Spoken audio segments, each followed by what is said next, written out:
अगर पित्ते की पत्थरी हो गई है किसी इंसान को तो क्या ये इतनी डेंजर कॉज कर सकती है कि पित्ते को निकालना ज़रूरी हो जाए? अच्छा, मैं सबसे पहले मैं आपको बता दूं, जब पित्ते में पथरी हो जाती है तो इसमें हमें पित्ते को निकालना पड़ता है, ठीक है। और ऑपरेशन के बगैर इसका इलाज नहीं पथरी नहीं मुमकिन है। निकलती? पथरी नहीं निकलती। पथरी इस सुर पित्ते से सब निकलती है जब आप कोई खाना खा लेते हैं, जैसे उसमें तली हुई चीज़ें खा ली, अपने फ्राइड चीज़ें खा ली या ज़्यादा फ़ैट वाली चीज़ें खा ली। तो जब पित्ता इसमें कॉन्ट्रैक्ट करता है, सिकुड़ता है अपने जूस रतूबत को अंतड़ियों में डालने के लिए, तो उस टाइम पे फिर जो पित्ते में पथरियाँ हैं वो निकल के इसकी नाली में फंस सकती हैं। और इस नाली से गुजर जाएं तो दर्द होती है, अगर फंस जाएं तो शदीद तकलीफ़ होती है, जिसको हम एक्यूट कोलिसिस्टाइटिस कहते हैं। इमरजेंसी कंडीशन है, पेशेंट को इमरजेंसी में जाना पड़ता है। और अगर ये पथरी पित्ते सर की ये बन के क्यों जाती है? इसमें ऐसी कौन सी हम गलती करते हैं, कौन सी ऐसी चीज़ खा लेते हैं जिसकी वजह से ये जो बन जाती हैं? जी, इसमें आजकल हमारी जो आजकल की ग़िज़ा है उसमें सबसे ज़्यादा तो ये, जिसे हम आप कहेंगे पिज़्ज़ा हो गया, बर्गर हो गया, शवारमा हो गया, फ्राइज़ हो गए, और ये जितने इनसे भी बनती हैं सिर्फ इनमें इन अंदर फास्ट फूड्स और इनके अंदर इनमें फ़ैट ऐसी क्या कंटेंट, चीज़ और होती जो है? देसी ग़िज़ाएँ हैं जिसमें देसी और मुरगन ग़िज़ाएँ जिसमें ऑयल बहुत ज़्यादा होता है, जो ऑयल तैर रहा होता है, जिसे उर्फ़े आम में लोग कहते हैं तरी डाल दो, मेरे सालन में तरी डाल दो। जैसे आपका अक्सर आप होटल पे जाते हैं निहारी तो खाने जाते हैं तो खाना दिल खाने करता है जाते हैं, थोड़ी लोग सी कहते तरी हैं ये हो, मेरी कौरमा प्लेट, खाते हैं तो हाँ, तरी का दिल करता तो है वो थोड़ा। कहते हैं ओ मेरी प्लेट ले आओ, खाली ले आओ, जो तरी डाल के लेके आओ, अब मुझे दोबारा लेकर नहीं, तरी क्यों नहीं डाली? ऐसे ही है। So that is one of the most important risk factors for making of तो इसका gallstones. मतलब है ये जो ज़्यादा ऑयल, एक्सेस ऑफ ऑयल, किसी किस्म की तरी वगैरह खाने उसकी वजह से बनती जी है? बिल्कुल, वो एक बहुत इंपॉर्टेंट फैक्टर है, उसकी वजह से बनती हैं।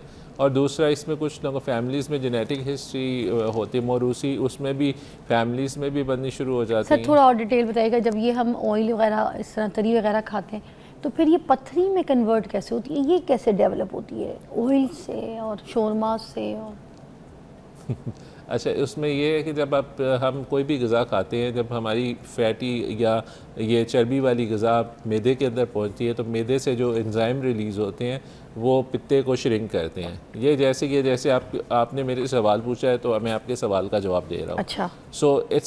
ये जो ग़िज़ा है, चर्बी वाली ग़िज़ा या ऑयल वाली ग़िज़ा, जैसे ही मैदे में जाती है तो इसका जो पित्ता है वो जवाब इस तरह देता है कि वो अपनी जो रतूबत है उसको मैदे के अंदर या अंतड़ियों के अंदर पहुंचाता है, ठीक है जी। अब जब ये पहुंचाता है, इसको हज़म कर देता है, इसमें अगर तो जितनी प्रोपोर्शनेट है ग़िज़ा और उतनी रतूबत आ गई है तो ये प्रॉपर हज़म हो जाएगी, निज़ाम का हिस्सा, जिस्म का हिस्सा बन जाएगी। और जब अगर इसमें रतूबत कम है, उसकी डाइजेशन ठीक नहीं हो रही, कम रह रही है, तो फिर उसके अंदर पथरियाँ बननी शुरू हो जाएंगी। और दूसरी वजह ये पथरी बनने की, एक तो ये ग़िज़ाई वजह है और दूसरी वजह ये कि पित्ता खुद से बीमार हो जाता है। अगर हम मेडिकली देखें तो पित्ता जो है उसका अपना फंक्शन सिर्फ ये है कि जो जिगर की रतूबत, वो जिगर जो रतूबत पैदा करता है उसको वो स्टोर करता है।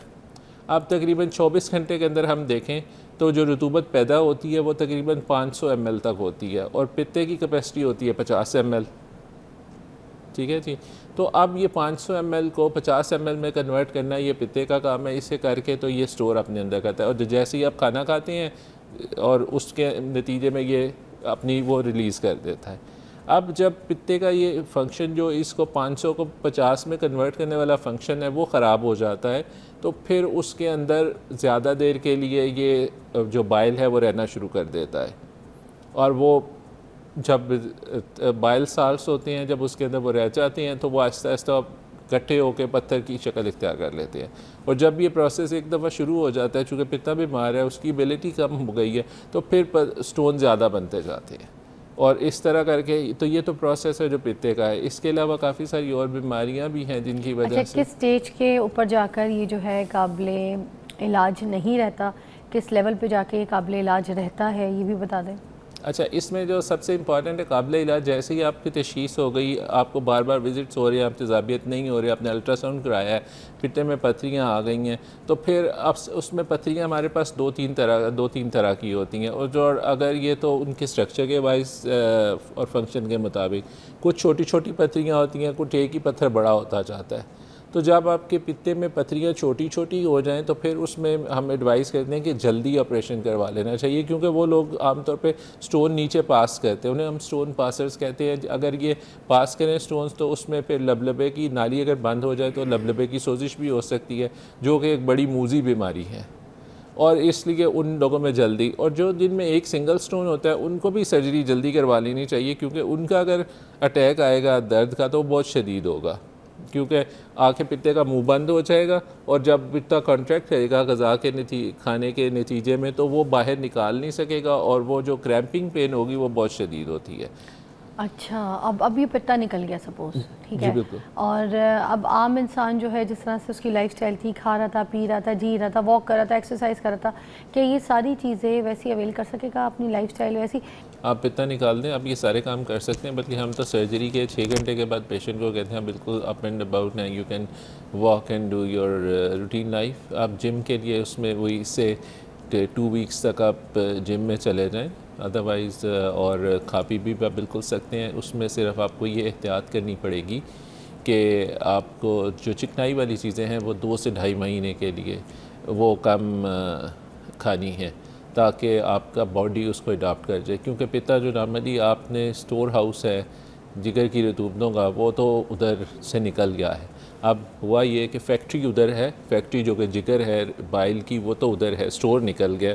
अब बॉडी ने अडॉप्ट करना है स्टोर के बगैर काम करने का, वो तकरीबन 2 से ढाई महीने लग जाते हैं। तो उसके बाद नॉर्मल खाना जो है वो डाइट पे जा सकते हैं। अच्छा, इसमें और एक इंटरेस्टिंग बात है, ये उन लोगों के लिए ज़्यादा ज़रूरी है जिनके पित्ते में थोड़ी पथरियाँ थी और पित्ता पार्शियली काम कर रहा था। जिन लोगों के पित्ते में इतनी पथरियाँ हैं कि वो सिर्फ बैग ऑफ स्टोन्स ही है, पथरियों की थैली है, उनका पहले ही नॉन फंक्शनल था, तो अब उन्हें कोई फ़र्क नहीं पड़ता, they will be in their routine life. तो इसलिए आप पित्ते के ज़ख़म भरने के बाद खाना भी नॉर्मल खा सकते हैं, आप वॉक भी कर सकते हैं, आप जिम भी जा सकते हैं, और whatever you want to do आप स्विमिंग भी कर सकते अच्छा, हैं। मैंने सुना है जब पित्ता निकाल देते हैं तो फिर उससे आपको गर्मी बहुत लगती है, इज़ दैट राइट? मतलब हीट शॉट्स आते हैं? नहीं, उसमें कुछ इसमें ये तो इससे मेरा ख्याल चूल्हे है पे कोई खड़ा हो जाए कुकिंग करे तो उनको बहुत ज़्यादा प्रॉब्लम्स होती है पित्ता निकालने में। हाँ, इसमें फिर पहले जैसे कहते थे गुस्सा बड़ा चढ़ता है, इधर पित्ता इधर गर्म हो गया या ख़राब हो गया। तो अब ये ज़रूर है कि पित्ता निकालने से गुस्सा कम हो जाता है, लेकिन ये जो गर्मी है वो तो नॉर्मली लगेगी, उसका पित्ते से वो मौसम पे डिपेंड करता है। कोई साइड इफ़ेक्ट तो होते होंगे, कोई साइड इफ़ेक्ट तो होते उसमें साइड इफ़ेक्ट होते हैं जो आपकी हाई फैट कंटेंट है या फ्राइड चीज़ें हैं या तली हुई चीज़ें हैं, उसमें खाने में इनिशियली थोड़ी प्रॉब्लम होती है, अदरवाइज़ कोई प्रॉब्लम नहीं होती। अगर बंदा कोई एथलीट है और वो इस तरह से रनिंग करना चाहता है तो सब कुछ कर सकता है? जी, सब कुछ कर सकते हैं। अब उसमें थोड़ा सारा हमें डिफ्रेंशिएट करने की ज़रूरत है। एक स्टैंडर्ड हमारी चीरे वाली सर्जरी है और एक की होल सर्जरी है जिसे लेप्रोस्कोपिक सर्जरी कहते हैं। अब थोड़ी सारी लिमिटेशन मूवमेंट की अगर चीरे वाली कर हो तो फिर करवाते हैं, वो उसमें आ सकती है, लेकिन लेप्रोस्कोपिक सर्जरी में तो बिल्कुल ठीक है, उसमें कोई प्रॉब्लम नहीं आती। वो तो इवन आप सुबह के टाइम करें, शाम को पेशेंट को घर भिजवा देते हैं, तो उसमें ऐसी कोई प्रॉब्लम नहीं आती। और बाकी रह गई अब ये कि एक इधर से इम्पॉर्टेंट इशू ये आता है कि आपने चीरे वाली सर्जरी करवानी है या पित्ते वाली सर्जरी, की होल लेज़र या जिसे उर्फ़ में लोग लेज़र सर्जरी कहते हैं वो करवानी है। तो अब इसमें मेरी सबसे बड़ी एडवाइस ये है कि आप जिस सर्जन के पास जा रहे हैं आप उसकी सर्जन को जो आती है अच्छी उससे वो करवा लें। और अच्छा, आपने एक और चीज़ बोली थी कि पेट का दर्द और पित्ता का जो प्रॉब्लम का वजह से जो एक पेट में दर्द होता है उसको आप डिफ्रेंशिएट नहीं कर पाते, मुश्किल होती है आपको पता इसमें करना जो अगर आप टिपिकली करें तो इसको आप उर्फिया में हार्टबर्न कहते हैं, तेज़ाबियत हो गई है, खाना मुंह में खट्टे डकार आते हैं सुबह के टाइम पे, जो कि रिफ्लक्स उसमें की पेट दर्द के साथ ये सारे पेट दर्द में ऊपर पेट के ऊपर हिस्से में ख़ासतौर पर लेफ़्ट साइड पे या दरमियान में जो सेंटर में पेन होती है उसमें आपको समटाइम्स पित्ते की वजह से भी प्रॉब्लम हो सकती है। अब वो जिसको हम उर्फ़ मतलब ऐसा लगता है जैसे स्टमक में पेन है, स्टमक में पेन है, उसको हम कहते हैं डिस्पेप्सिया कहते हैं इस वाली अलामत को, और इसमें अगर पोर्शन दिया जाए तो ये गाल ब्लैडर डिस्पेप्सिया भी होता तो है। लोग तो इसको जैसे ही जब शुरू होता है तो मुझे लगता है राइजिक वगैरह भी लग जाते होंगे, हाँ, क्योंकि समझ नहीं आती होगी, हमारे डकार वगैरह भी नॉर्मलाइज करने के लिए, जी उससे ठीक होता है? अगर तो वो जैसे सिर्फ मैदे की प्रॉब्लम है या पेट की तेज़ाबियत की प्रॉब्लम है तो वो राइजिक से ठीक हो जाता है। एक पेन जो कि राइजिक से को भी रिस्पॉन्ड नहीं कर रही और पेशेंट को बहुत ज़्यादा फ्रीक्वेंट राइजिक लेना पड़ रहा है तो फिर उसके लिए पित्ते की दर्द या उसकी बीमारी के लिए उसकी तशखीस के लिए जाना चाहिए। सर फ्रीक्वेंट से क्या मुराद है, एक दिन में 3 ले लें, 5 ले लें या फिर? अच्छा मैं आपको बता दूँ ये जो राइजिक है ना ये बहुत ज़्यादा इसकी डोजेज जो है ना गलत यूज़ की जाती है। अच्छा। अगर 20 मिलीग्राम वाला राइजिक है तो वो आप दिन में 2 कैप्सूल ले सकते हैं यानी अच्छा। सुबह और शाम।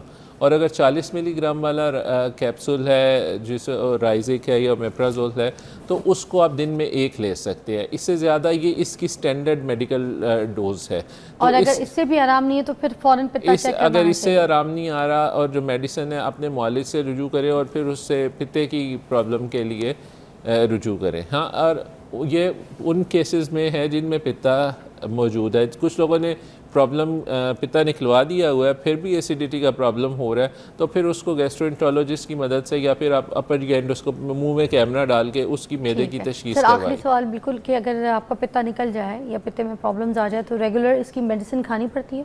नहीं, बिल्कुल भी नहीं। पित्ता रेगुलर निकलने के बाद खानी है? पित्ता निकलने के बाद कोई भी मेडिसिन रेगुलर नहीं खानी पड़ती। नॉर्मल लाइफ में जी वापस नॉर्मल आ लाइफ में वापस आ जाते हैं। ओके, चलिए जी। खाने में अगर कोई परहेज़ है तो वो भी बता दें।